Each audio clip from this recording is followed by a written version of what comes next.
힐링가족 여러분 안녕하세요.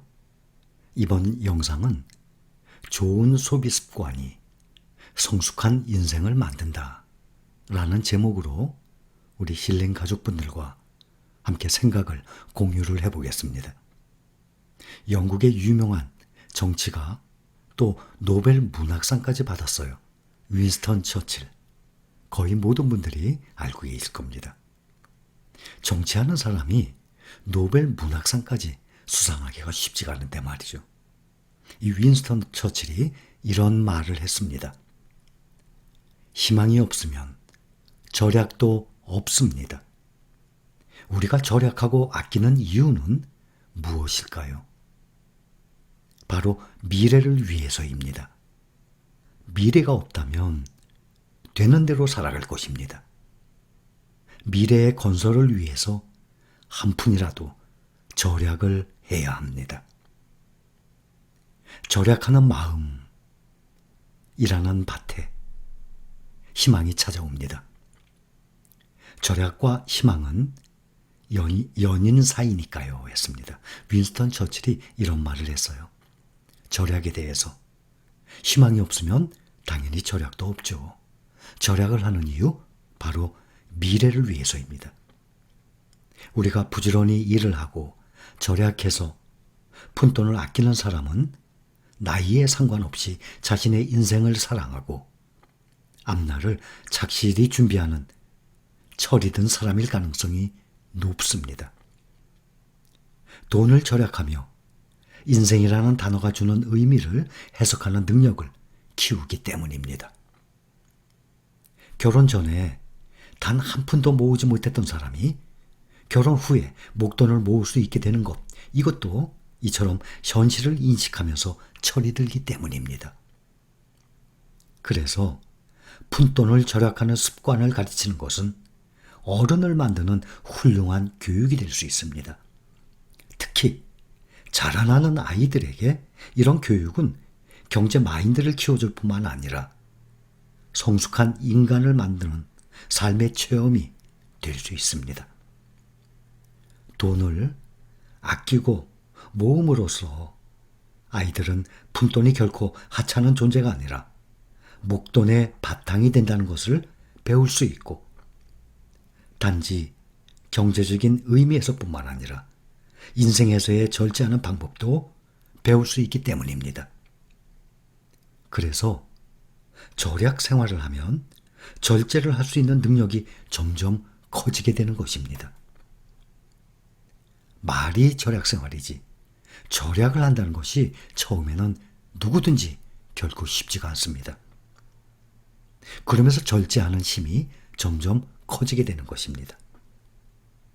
푼돈은 이처럼 흐트러지기 쉬운 사람의 마음을 다잡아서 자본주의형 인간을 만들어주는 역할을 합니다. 아끼고 모으는 정신이 비합리적으로 흐르는 소비의식을 막아주는 방파제 역할을 해주기 때문입니다. 우리 속담에 3살 버릇 여든까지 간다라는 말이 있습니다. 따라서 어릴 적에 좋은 소비 습관을 갖도록 하는 것이 중요합니다. 어떤 소비 습관에 길들여지느냐에 따라서 그 아이의 운명이 바뀔 수 있기 때문입니다. 그런데 요즘에 맞벌이 가정이 많이 늘어나고 있죠. 요즘 젊은 부모들은 아이들이 원하는 걸 최대한 사주고 싶어 합니다. 그 마음은 10분 이해가 됩니다. 그러나 절제 없는 소비를 몸에 배게 하는 것은 결국 아이를 불행하게 만드는 결과가 됩니다. 욕망에 대한 통제에 실패하면 그 어떤 것도 자기 스스로 제어할 수 없는 사람이 되기 때문입니다. 따라서 사고 싶은 것을 참을 줄 알고 자기 것을 소중히 아낄 줄 아는 그런 마음을 가르치는 것이 제대로 된 인성교육이고 진정한 자녀 사랑의 길이라고 생각을 합니다. 물고기가 물속에 있을 때 잘 살 수 있듯이 자본주의 시스템에서는 자본주의형 인간의 생존 지수가 높다는 점도 기억할 필요가 있습니다. 푼돈을 아껴 자본을 만들고 결국 자본인가로 성장할 가능성이 높기 때문입니다. 반면에 과소비의 유혹을 견디지 못해 불필요한 물건을 많이 사는 사람은 당연히 가난해지게 됩니다. 자본주의형 인간은 궁극적으로 모은 자본을 활용해서 부자가 되지만 비합리적 소비자는 평생 기업에 충실한 소비자로 남는 것입니다. 그리고 푼돈을 아끼는 작은 노력은 사람들을 행복하게 만듭니다. 푼돈이 세상을 긍정적으로 보게 하기 때문입니다. 지금의 현실이 어려울지라도 쌓여가는 푼돈이 만들어낼 미래의 꿈으로 행복할 수 있는 것입니다. 희망이 생기는 것입니다. 그런 면에서 푼돈 절약은 행복의 선순환 구조를 창출하게 됩니다. 돈을 아끼는 정신은 현실에 대해서 적극적이고 긍정적인 생각을 갖게 합니다. 그 긍정적인 사고는 더 나아가서 미래를 낙관하도록 하고 이런 삶이 궁극적으로 사람들에게 행복감을 갖게 합니다. 더불어 이런 행복감은 사람들이 더 열심히 아끼고 모으도록 하고 적극적이고 긍정적으로 행동하도록 하는 선순환 시스템을 만듭니다. 약간 부족한 삶 그 자체도 행복입니다. 세계적인 그리스 철학자 플라톤은 2500년 전 행복의 조건으로 5가지를 꼽았습니다. 그중 첫 번째가 먹고 입고 살고 싶은 수준에서 조금 부족한 재산. 플라톤 역시 2% 부족할 때 더 나아가 그만큼을 아낄 때 욕망이 완전히 표출되는 것을 제어할 수 있고 더불어 행복할 수 있다고 본 것입니다.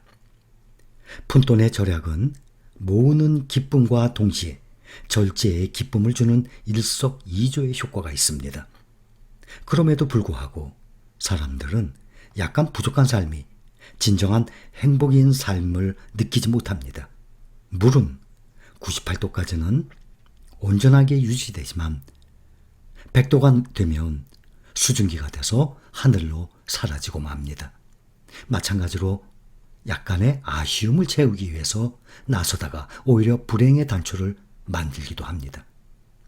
이런 점에서 황금알을 낳는 거위 이야기는 같은 맥락의 메시지를 던집니다.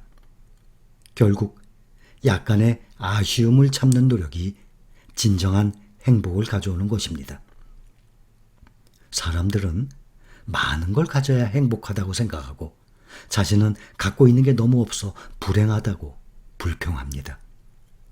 돈이 없어서 맛있는 것도 양껏 못 먹고 비싼 옷도 입지 못하고 큰 집에 살지 못하기에 불행하다고 생각합니다. 그러나 행복은 돈을 펑펑 쓰면서 느끼는 것이 아니라 모으면서 혹은 아끼는 과정에서 생기는 것입니다. 결국 사람은 가난하기 때문에 불행한 것이 아니라 불행하다고 생각하기 때문에 가난한 것입니다. 우리 힐링 가족 여러분들은 돈의 맛, 소비하는 맛을 느끼는 것이 아니라 돈을 모으는 맛을 느끼는 사람들, 그런 분들의 모임 공간이 되었으면 하는 마음입니다. 감사합니다.